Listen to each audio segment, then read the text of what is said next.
Bueno, puede que os vayáis cansando ya de escucharme cada domingo, ¿no? Pero de quien no os podéis cansar es de escuchar la voz de Dios. La necesitamos. Él nos habla a través de la Escritura. ¿Seguís leyendo Isaías? Bueno, no solamente aquí, sino que hay personas también que nos ven en otros lugares y a veces en el culto de oración nos dicen que también están haciendo la lectura de los 66 capítulos de Isaías.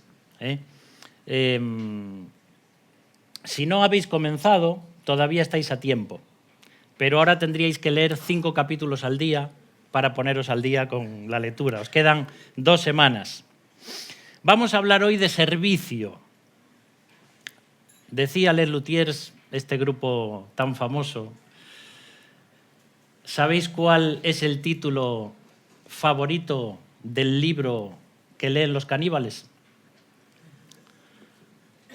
1000 maneras de servir a tu prójimo. Pero no vamos a ver eso en esta mañana. Hemos visto a Cristo como el niño, Cristo como el rey, Cristo como el pastor, pero hoy vamos a ver a Cristo el siervo. El siervo. Una noche de tormenta en Filadelfia. Un matrimonio mayor busca habitación en un hotel. Llegan al hotel, pero el empleado les dice: ya no hay sitio, ni en este hotel ni en otros hoteles, porque hay congresos en toda la ciudad, es imposible. Aquel matrimonio mayor no sabía qué hacer. Así que este hombre, el empleado, les dice: miren, no puedo dejar que se vayan con esta noche. Les voy a ofrecer mi habitación y yo voy a dormir en el sofá de la oficina. Total, tengo que estar pendiente toda la noche. Y aquellos hombres le dicen: no podemos aceptar semejante cortesía. No, por favor, le insistió y se quedaron. A la mañana siguiente el hombre le agradeció muchísimo a este empleado y le dijo: ¿quién me diera que usted fuera el gerente de mi hotel? 2 años después, este hombre le escribe una carta a este empleado recordándole la anécdota y le envía un billete de ida y vuelta a Nueva York. Este hombre se va allí con curiosidad, diciendo: bueno, querrá que esté con él ahí un tiempo. Y entonces, caminando por las calles de Nueva York, llegan a una esquina de la Quinta Avenida. Y este hombre le dice al empleado: fíjese en este edificio que estoy construyendo. Es un hotel para usted. ¿Cómo?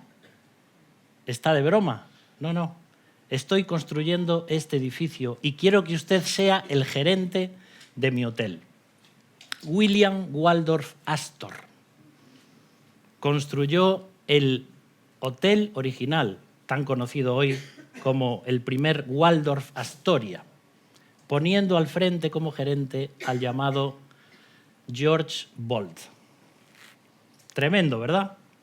Cuando nosotros servimos, cuando nosotros ayudamos, a veces podemos tener recompensas inesperadas. Ahora, si hay un siervo que realmente sirvió desinteresadamente a la humanidad, ¿quién fue? Jesús. El siervo por excelencia dejó su habitación en la mansión divina para venir a un mundo donde no tenía dónde recostar su cabeza. Y todo fue por amor. Ahora, 4 pasajes en el libro de Isaías que hablan de un siervo que sufre para redimir a la humanidad. Y estos pasajes se conocen como los cantos del siervo. Así que lo que vamos a hacer en esta mañana es ver los 3 primeros cantos del siervo y el último lo vamos a dejar para el domingo próximo, que es el que finalizaremos la saga de Cristo en el libro de Isaías, solo en Revive Flix. Ya sabéis. Vamos a ver un bosquejo entonces en esta mañana, que va a ser el siguiente: un siervo ordenado, un siervo oprimido y un siervo obediente. Vamos a comenzar con ese siervo ordenado. Y para eso vamos a leer en Isaías capítulo 42, versículos del 1 al 3. Mirad a mi siervo, al que yo fortalezco. Él es mi elegido, quien me complace. He puesto mi espíritu sobre él. Él hará justicia a las naciones. No gritará ni levantará su voz en público. no aplastará la caña más débil, ni apagará una vela que titila. Les hará justicia a todos los agraviados. Qué tremendo texto, ¿verdad? Siempre hablamos de los gobernantes, cuando hablamos del rey, etcétera, etcétera, pero este rey, este siervo que va a venir, va a ser, como vimos cuando hablamos del pastor el domingo pasado, un gobernante tierno, un gobernante que hace justicia, un gobernante que ama a las personas y que ama a su pueblo. Y este es el primer canto del siervo, profetizado 700 años antes de que Jesús naciese, justamente como ese siervo de Dios. Si leemos, por ejemplo, en Zacarías 3:8, dice así: escuchadme, oh Yeshúa, sumo sacerdote, y vosotros los demás sacerdotes, vosotros sois símbolos de lo que está por venir. Pronto traeré a mi siervo llamado el retoño. ¿Os acordáis cuando vimos a Cristo el Rey en Isaías capítulo 11, que del tocón de David saldría un brote? Pues aquí también lo está recalcando en Zacarías capítulo 3. Un renuevo, un brote, una ramita nueva que no se esperaba, pero que Dios tenía preparado. Y aquí nos encontramos con Cristo como el siervo. ¿Por qué le puse un siervo ordenado? No porque va a ser un siervo que tiene todo en orden en su escritorio, sino porque está ordenado de antemano, preparado con antelación, predestinado. Esto es muy difícil de comprender para nosotros, porque estamos entrando en un terreno de teología, de los misterios de Dios. ¿Cómo puede ser que antes de crear el universo y el mundo, el Hijo ya estuviese destinado con una misión por la humanidad? Y es por eso que Dios habla de su Hijo como el elegido. Si leemos, por ejemplo, en 1 de Pedro 1:20, y veis cómo estamos haciendo saltos desde el Antiguo Testamento al Nuevo Testamento, porque la Biblia es como un rollo que se va desenrollando, es como una historia que nos apunta a Jesús. Y desde Génesis, Apocalipsis, vamos viendo cómo unos textos van dando más detalles del otro. Y 1 de Pedro 1:20 dice, hablando de Cristo, Dios lo eligió como el rescate por vosotros mucho antes de que comenzara el mundo. Pero ahora, en estos últimos días, Él ha sido revelado por el bien de vosotros. Así que Cristo como siervo fue escogido, fue preparado por el Padre desde antes de la fundación del mundo. ¿Verdad que esto nos asombra, nos maravilla? Es que aquí es un terreno donde ya no podemos entrar, los misterios de Dios, pero pensar que Dios había pensado en ti desde antes de la fundación del mundo y que estaba preparando a su Hijo, por decirlo así, para que Él viniese a morir en tu lugar, porque íbamos a pecar, eso es algo que nos sorprende, que nos supera. Ese es Cristo que vino como el siervo. Pero estaba pensando que Dios no solamente preparó a su Hijo, sino que también nos eligió a nosotros, los creyentes, de antemano. Y aquí sí que entramos en un tema complicado que no vamos a ver esta mañana, que es el tema de la elección. Dios elige desde la eternidad, pero luego permite al ser humano decidir qué va a hacer con Cristo y con la salvación. Primera de Pedro, otra vez, capítulo 1 y versículo 2, dice: Dios Padre os conocía y os eligió desde hace mucho tiempo y su Espíritu os ha hecho santos. Dios elige al Hijo, el Padre elige al Hijo, pero también elige a los creyentes. Esos versículos que hemos leído en Isaías, dice también el Padre que ese Hijo, ese siervo, me complace. Porque en el seno trinitario, desde toda la eternidad, el Hijo está vinculado completamente al Padre. Y están en una conjunción de amor el uno con el otro, eterna. Por eso si leemos en Juan 1.1, donde dice, en el principio era el verbo, el logos, y el verbo era con Dios y el verbo estaba con Dios. Y esa palabra griega significa que estaba cara a cara con Dios, como una pareja en la intimidad. Y entonces el Hijo y el Padre tienen, y el Espíritu Santo forman una amalgama de amor que es imposible de que se lo guarden. Y es un Dios creador y amoroso que crea el mundo. Porque un Dios de amor es imposible que se lo guarde.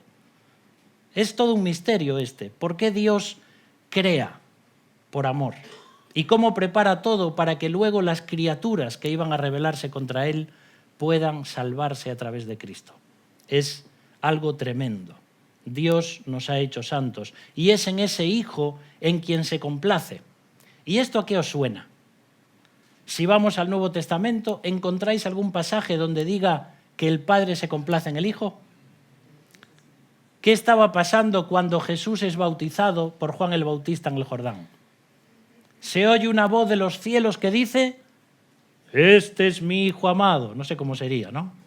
No sé si es una voz de bajo, de tenor, no sé. En quien tengo complacencia.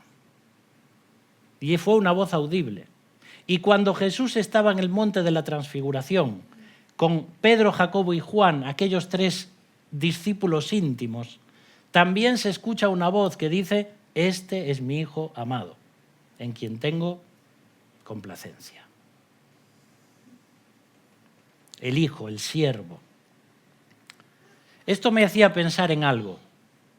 Yo no soy el Hijo de Dios, pero yo también soy un hijo de Dios, porque Dios me ha adoptado en su familia como hijo. Y cuando Dios el Padre me ve, puede decir, tengo complacencia en ti. Qué llamado tan grande, ¿verdad? No creo que muchas veces Dios me vea y diga, bien, buen siervo y fiel, cómo me encanta lo que estás haciendo. En su misericordia tal vez lo hace alguna vez, pero es un llamado muy grande. A mí me gustaría que Dios lo dijese de mí y de ti, que se complace en hijos e hijas suyos, que le adoran y que le sirven. Pero fíjate en ese versículo que hemos leído, la humildad de este siervo. Un siervo que es el gobernante, que va a ser el rey, pero dice que no va a ser alguien que grite ni alguien que sea tirano. ¿No conocéis hoy gobernantes que dan el puño contra la mesa y con todo su orgullo parece que son los reyes del mundo y esto y lo otro y no sé qué? No vamos a nombrar a nadie en la política, pero gritan y se pasan por encima de los demás porque yo, pero Cristo no es así. Cristo no va a gritar, no va a pasar por encima de los demás. Generalmente los hombres y las mujeres que han llegado a una posición grande casi siempre han comenzado desde lo más bajo y luego van creciendo poco a poco y convirtiéndose en grandes empresarios o millonarios o artistas, pero muchos de ellos tienen vidas muy complicadas.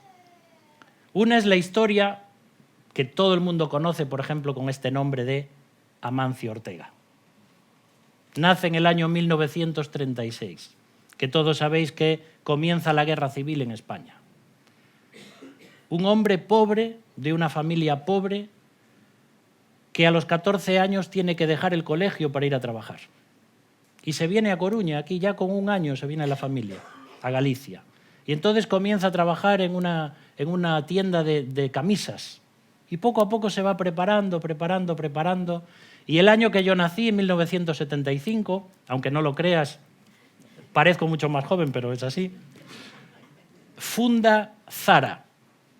Me acuerdo yo de niño que mi madre, cuando venían las temporadas, los cultos especiales, íbamos a Zara a comprar la ropa para estrenar. Zara. Y después, más tarde, funda Inditex. Hoy Inditex tiene 7.000 tiendas en 96 países del mundo. ¿Sabéis cuál es la fortuna de Amancio Ortega? 115.000 millones de euros. Esto es como cuando Tony nos habla de las nebulosas y las estrellas y la Vía Láctea, que no podemos entenderlo, nos supera. Pues yo no sé lo que puede significar tener 115.000 millones de euros. Tú imagínate que tienes un chalet de 1 millón de euros, que ya estaría bien, ¿no? Bueno, pues este hombre podría tener 115.000 chalets como esos. Pero ¿cómo comenzó? De la humildad, de la pobreza, a la fama. Pero ¿sabes una cosa? Jesús hizo completamente lo opuesto. Jesús era el mayor empresario del universo y se humilló para hacerse pobre y para hacerse humilde por nosotros. También cuando vimos a Cristo el Rey, leímos en Isaías 11:4 que con su soplo destruye a los malvados. ¿Os acordáis? Sin embargo, estos versículos que hemos leído dicen que Él ni siquiera apagará una vela que titila. Porque a los soberbios de este mundo, Dios los destruye con su soplo. Pero a las personas humildes que están sufriendo, ni siquiera las apaga.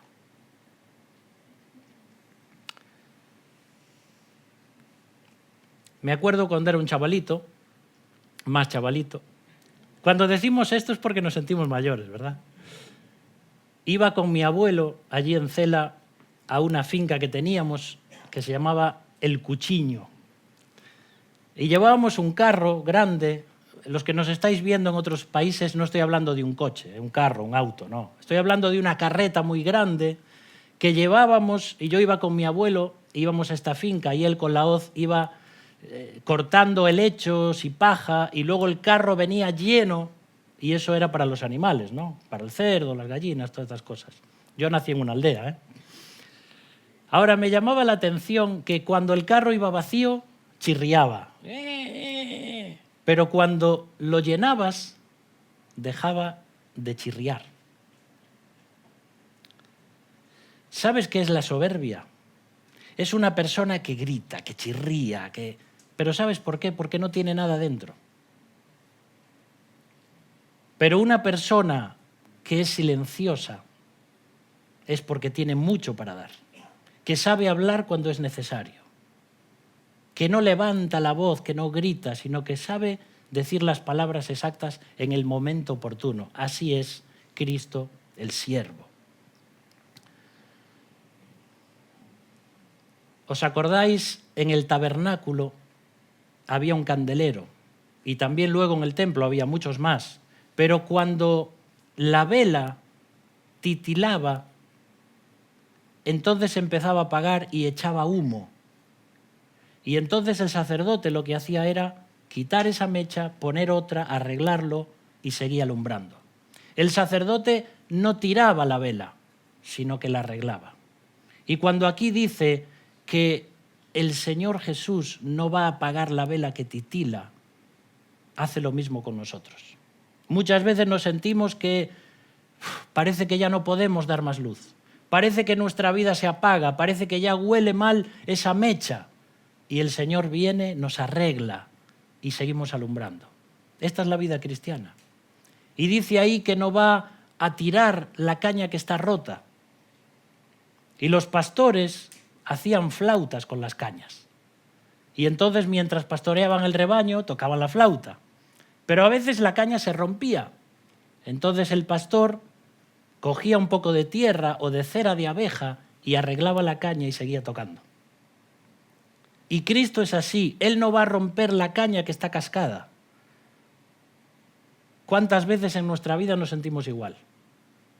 Rotos. Porque la Biblia dice que somos vasos de barro. Y Cristo viene a nuestra vida y no nos desecha, nos arregla. Y cuando ya parece que nuestra vida ya no produce melodías, Dios es capaz de cogernos en sus manos y seguir soplando. Es tremendo, ¿verdad? Versículos que nos hablan de cómo es el Señor. Ahora hemos visto un siervo ordenado, pero ahora vamos a ver un siervo oprimido. Y vamos a leer, por supuesto, en Isaías 49, del 5 al 7. Y ahora habla el Señor, el que me formó en el seno de mi madre para que fuera su siervo, el que me encomendó que le trajera a Israel de regreso. El Señor me ha honrado y mi Dios me ha dado fuerzas. Él dice, harás algo más que devolverme al pueblo de Israel.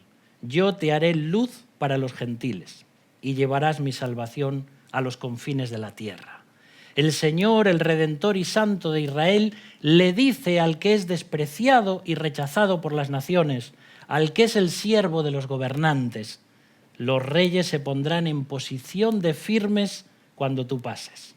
Los príncipes se inclinarán hasta el suelo por causa del Señor, el fiel, el Santo de Israel, que te ha escogido.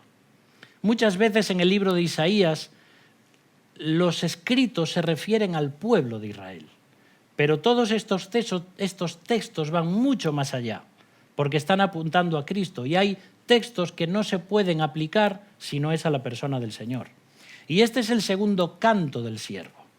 Entonces, este texto parece que no habla de Cristo, porque está hablando de Israel, pero en Cristo se cumple lo que es el siervo ideal. Porque Dios llamó al pueblo de Israel para ser luz a los gentiles, para ser un pueblo diferente. Pero fijaos lo que sucedió con Israel durante siglos y siglos y siglos. Siempre rebeldes, siempre matando, siempre conquistando, siempre rebelándose contra la voluntad de Dios. ¿Y qué sigue haciendo Israel? Lo mismo. Por mucho que seas pro-Israel, y no vamos a entrar en política, sí, es el pueblo escogido de Dios, pero lo que está haciendo no es la voluntad de Dios. Y las matanzas que está provocando no son la voluntad de Dios. Y hay gente que es tan pro-Israel que dice, no, es Israel, todo lo que hace está bien, de ninguna manera, porque nunca en la historia hizo lo que Dios quería. Y por eso están cegados, y por eso aún siguen esperando al Mesías, cuando éste ya vino hace 2000 años. Entonces, Israel no cumplió su cometido de llevar luz a las naciones. Y cuando Cristo viene, Él es el Israel perfecto. Si vamos a Lucas 2:32, dice, Él es una luz para revelar a Dios a las naciones. Y es la gloria de tu pueblo Israel. Jesús es el Israel perfecto. Pero ahora vamos a algo muy tierno, muy bonito, que es cuando ahí dice, me formó en el seno de mi madre. El Hijo de Dios toma naturaleza humana y es formado en el vientre de la Virgen María. Un gran milagro, con la misión de salvar a la humanidad. Pero nosotros también fuimos formados en el vientre de nuestra madre. ¿Te acuerdas? Yo no. Pero Dios sí. Porque desde que mi madre concibió, en el mismo momento de la concepción, yo ya era un ser eterno. Y Dios estaba ahí preparando todas las cosas. Y Él tenía ya una misión para nosotros, que también predicásemos el Evangelio hasta lo último de la tierra. A mí siempre me fascina el Salmo 139. Ese salmo de la omnisciencia de Dios, de cómo Él nos preparó desde que éramos un pequeño embrión.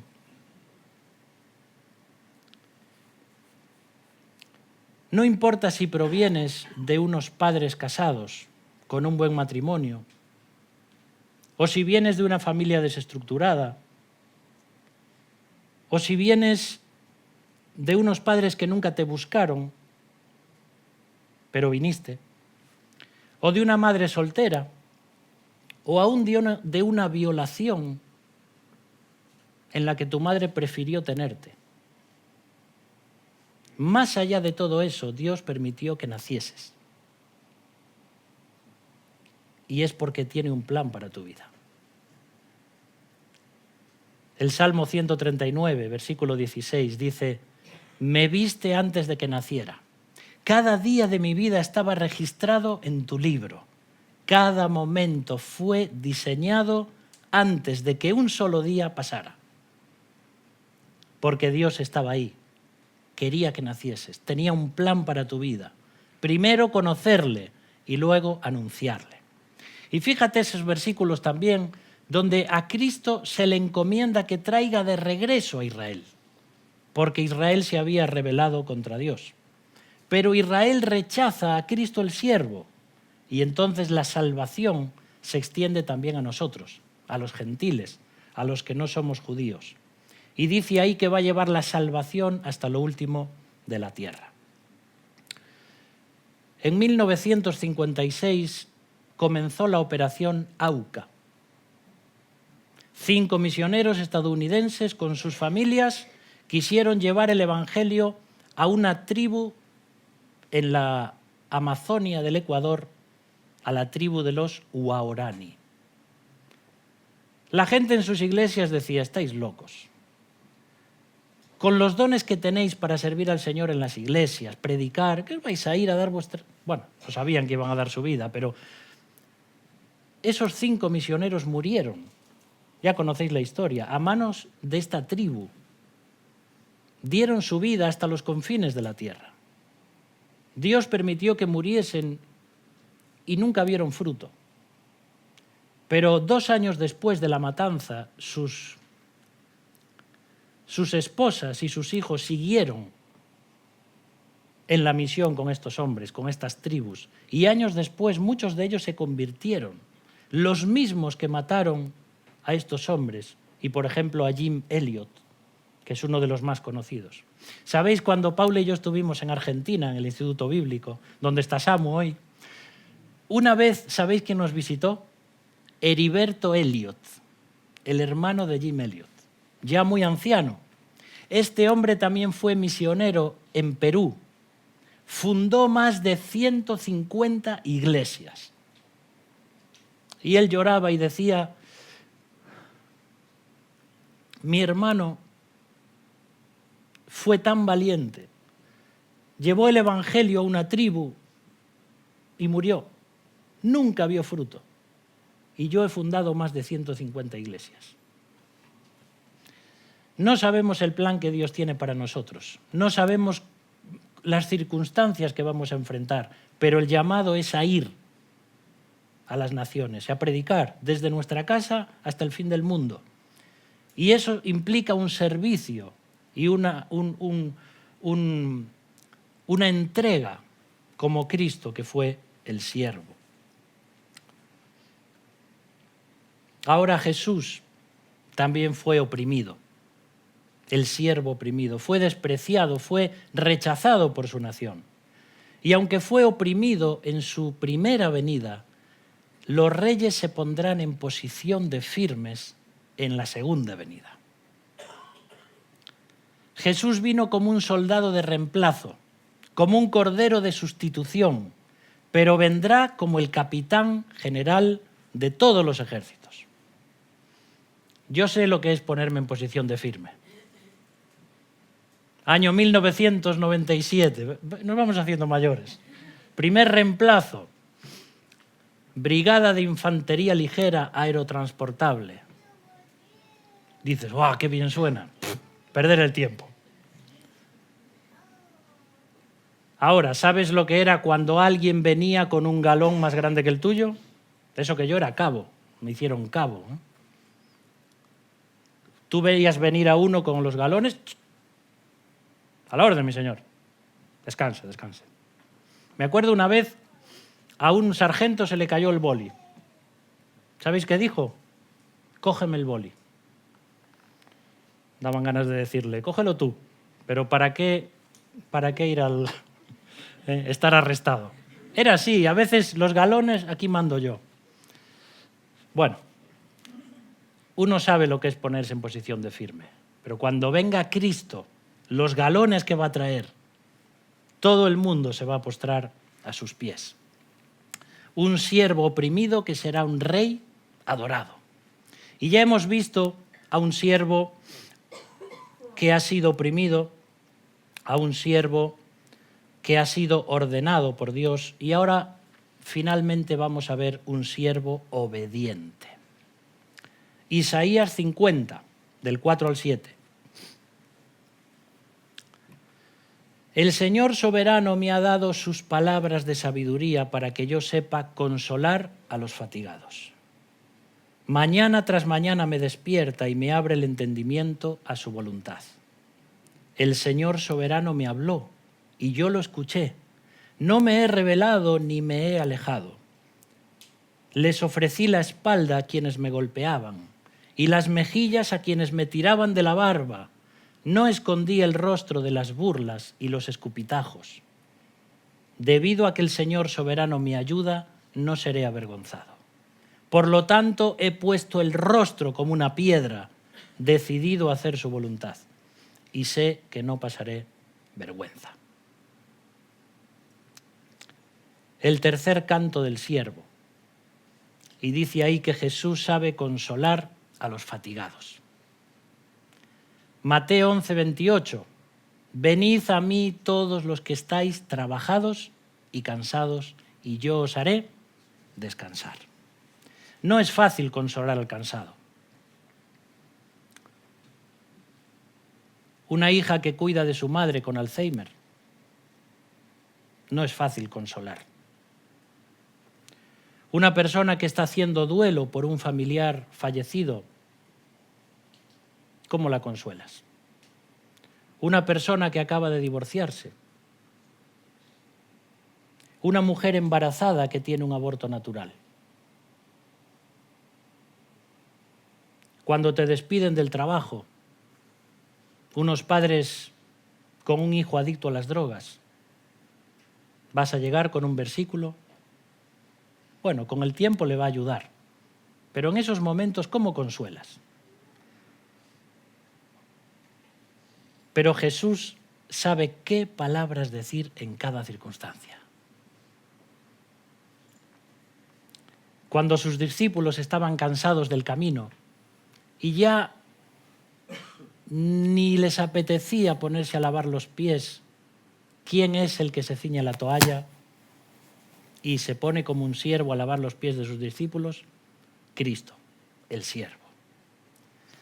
Y dice también ahí, mañana tras mañana estoy escuchando la voz de mi Padre y le obedezco. Y yo pensaba, ¿y yo? ¿Dejo que Dios me abra el entendimiento nada más despertarme? Porque muchas veces ya uno se despierta con los problemas del día. Pero si buscáramos al Señor en la mañana, cambia completamente nuestra perspectiva. Como decía Lutero, hoy tengo tantas cosas que hacer que tengo que dedicar las 2 primeras horas a orar. ¿Podríamos hoy nosotros? Dejo mi tiempo devocional para la noche, a veces cuando llego cansado y ya no soy capaz de concentrarme. Si pudiéramos hacerlo por la mañana, sería mejor. Y dice ahí que el Padre habla, Jesús escucha y no se rebela. La lucha más grande que Jesús enfrentó en su vida fue en el Getsemaní. Cuando su naturaleza humana no quería sufrir la cruz.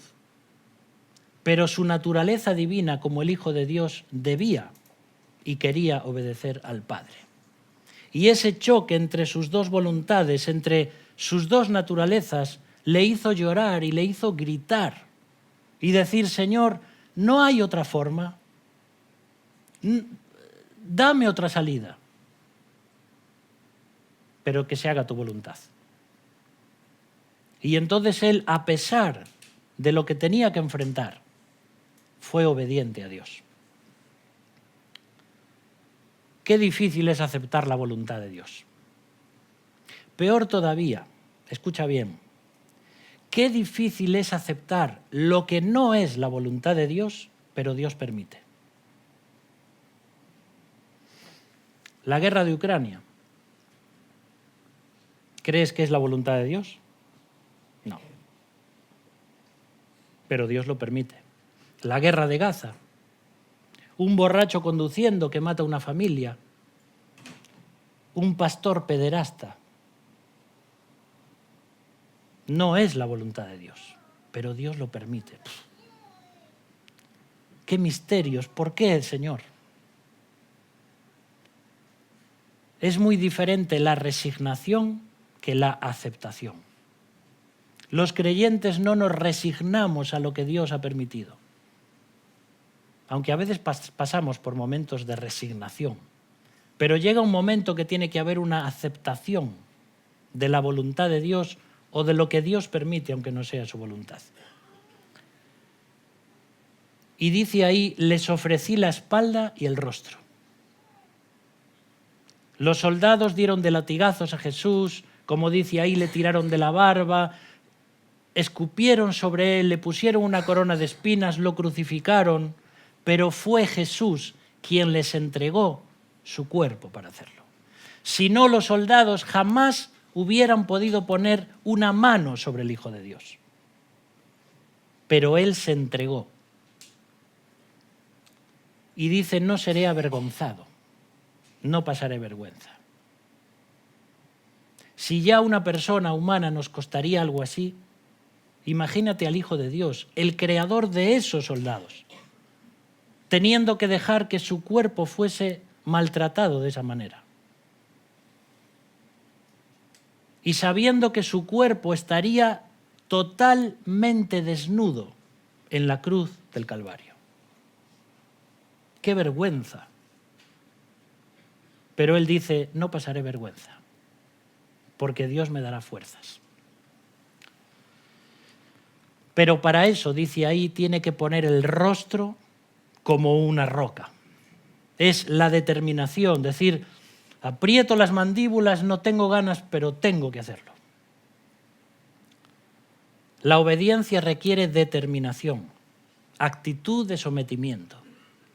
A un jefe, a unos padres, a una profesora, a un policía.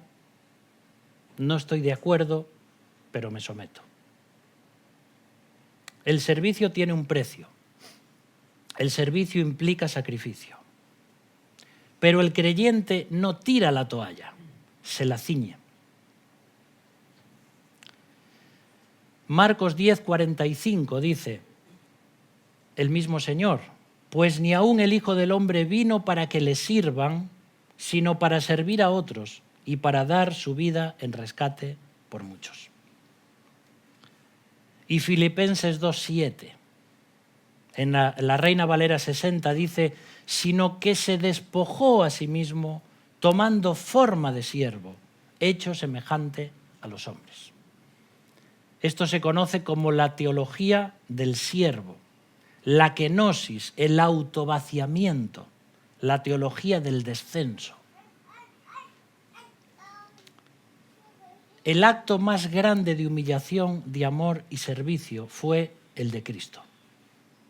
Pero fíjate cómo dice Filipenses, primero se despoja y luego sirve. Porque nunca voy a poder servir a los demás si primero no me despojo de mi egoísmo, de mi comodidad personal y de negarme a mí mismo. Entonces puedo servir. Y es este siervo ordenado, oprimido y obediente el que se va a convertir en el Cordero de Dios que quita el pecado del mundo. Pero ese es el mensaje del próximo domingo. Te voy a leer un tráiler del próximo episodio, que va a ser el cuarto canto, Cristo el Cordero. Isaías 52, del 13 al 15. Mirad, mi siervo prosperará, será muy exaltado, pero muchos quedaron asombrados cuando le vieron. Tenía el rostro tan desfigurado que apenas parecía un ser humano y por su aspecto no se veía como un hombre. Y él alarmará a muchas naciones. Los reyes quedarán mudos ante él, verán lo que no se les había contado, entenderán lo que no habían oído hablar. El próximo día veremos Isaías 53, Cristo el Cordero. Un hombre llamado Cristian conducía su coche una noche de lluvia y entonces ve que allí en el arcén había un coche parado y entonces había una señora mayor y él baja a ayudarle, ¿no? Claro, la señora cuando lo ve dice, este me va a saltar. Y dice, tranquila señora, no se preocupe. ¿Qué ha pasado? la rueda pinchada. Claro, una señora mayor dice, no se preocupe, yo le voy a ayudar. Entre en el coche y estése calentita que está lloviendo. Y yo voy a cambiar la rueda. Así que sacó el gato, cambió la rueda, se manchó las manos, se hizo daño en una mano.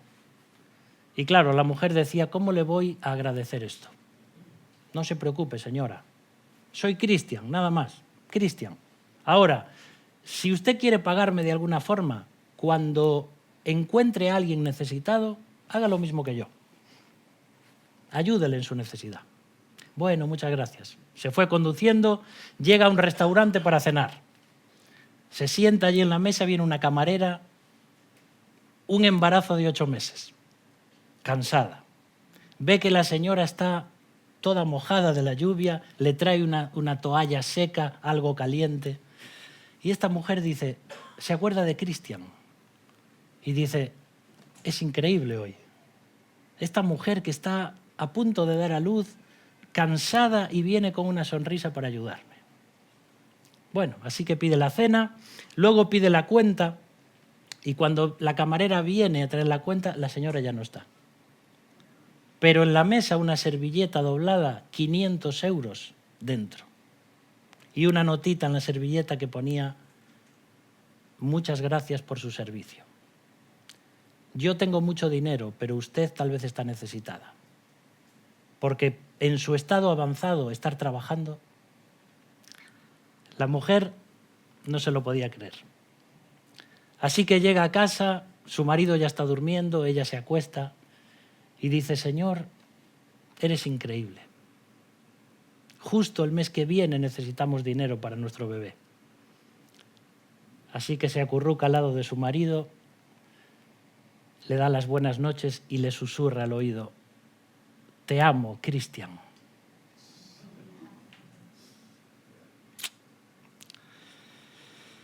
Cristo también vio que nuestra vida estaba pinchada. Se acercó, se ensució las manos con nuestro pecado, dejó que se las clavasen a una cruz y su Padre le recompensó dándole un nombre que es sobre todo nombre. Lo hizo por ti. ¿Lo aceptarás?